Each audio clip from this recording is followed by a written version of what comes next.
നമ്മളിന്ന് ഉണ്ടാക്കാൻ പോകുന്നത് ഒരു അടിപൊളി കൂന്തൽ റോസ്റ്റ് ആണ്. ആദ്യം നമ്മൾ ഒരു പാനിലേക്ക് കുറച്ച് വെളിച്ചെണ്ണ ഒഴിക്കുക. എണ്ണ ചൂടായി കഴിയുമ്പോൾ നമ്മൾ അരിഞ്ഞു വെച്ചിട്ടുള്ള ഓണിയൻ ഇതിലേക്ക് ആഡ് ചെയ്യാണ്. നമ്മൾ ഈ സബോളയിലേക്ക് കുറച്ച് ഉപ്പ് ആഡ് ചെയ്യുന്നുണ്ട്. സബോള വഴണ്ട് വരുമ്പോൾ നമ്മൾ കുറച്ച് പച്ചമുളക് ചേർക്കുന്നുണ്ട്. നമ്മളിത് വഴണ്ട് വരുമ്പോൾ കുറച്ച് ജിഞ്ചർ ഗാർലിക് പേസ്റ്റ് കൂടെ ആഡ് ചെയ്യുന്നുണ്ട്. നമ്മൾ സബോള കുറച്ച് വെന്ത് വരുമ്പോൾ അതിലേക്ക് കുറച്ച് നമ്മൾ മുളക് പൊടി ആഡ് ചെയ്യുന്നു. ആവശ്യത്തിന് മഞ്ഞൾപ്പൊടി, കുറച്ച് മല്ലിപ്പൊടി,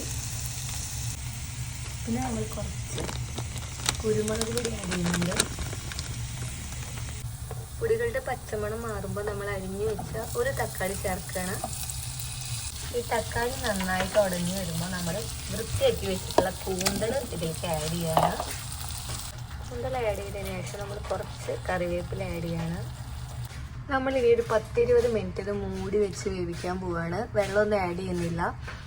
അപ്പോൾ 20 മിനിറ്റ് കഴിയുമ്പോഴേക്കും നമ്മുടെ കൂന്തൽ റോസ്റ്റ് നല്ല റെഡി ആയിട്ട് വന്നിട്ടുണ്ട്. ഗ്രേവി വേണ്ടവർക്ക് ഒന്നും കൂടി സ്റ്റവിൽ വെച്ചിട്ട് കുറുക്കിയെടുക്കാം.